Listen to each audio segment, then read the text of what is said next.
மகாநதி சீரியலில் விஜய் காவேரி இந்த ஒரு கேரக்டர் வந்து சீரியலில் நடிக்கிறாங்களா இல்லை சீரியலில் வந்து வாழ்கிறாங்களா அப்படிங்கிறது தெரியல. அவ்வளோ அழகாக நடிச்சிட்டு இருக்காங்க அப்படின்னு தான் சொல்லணும். இப்போ என்ன நடக்குது அப்படின்னா, அடுத்த வர எபிசோட்ஸில் கூட ஃபார்ம் ஹவுஸில் தான் வந்து போகுது.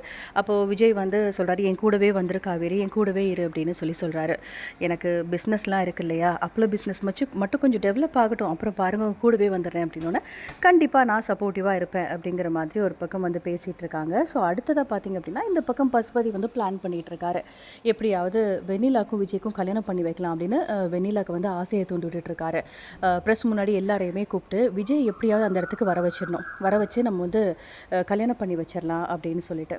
ஸோ அதுக்கப்புறமா அதே மாதிரி வெண்ணிலாவும் ஆசையில் அவங்க மாமாவும் அதே மாதிரி தான் செய்ய போகிறாங்க. பட் விஜய் வந்ததுக்கப்புறமா எல்லாரும் முன்னாடியே சொல்ல போகிறாரு, என்னோடய ஒய்ஃப் வந்து ப்ரெக்னெண்ட்டாக இருக்காங்க அப்படின்னு சொல்ல போகிறாரு. இந்த ஒரு விஷயம் தெரிஞ்சதுக்கப்புறமா காவேரி வீட்டில் என்ன தான் நிறைய ப்ராப்ளம்ஸ் வந்தால் கூட ஆனால் இப்போது நம்ம யமுனா இருக்காங்க இல்லையா, அவங்க வந்து தப்பாக தான் நினைக்க போகிறாங்க. ஏன்னா நிவினையும் காவேரியும் வந்து சம்மந்தப்படுத்தி பேசி கண்டிப்பாக தப்பாக நினச்சி காவேரி கிட்ட சண்டையும் போடுவாங்க. அது நமக்கே தெரியும் அந்த மாதிரி ப்ராப்ளம்ஸ்லாம் வரும்னா அடுத்து என்ன திருப்பங்கள் நடக்க போகுது அப்படிங்கிறத வெயிட் பண்ணி பார்க்கலாம்.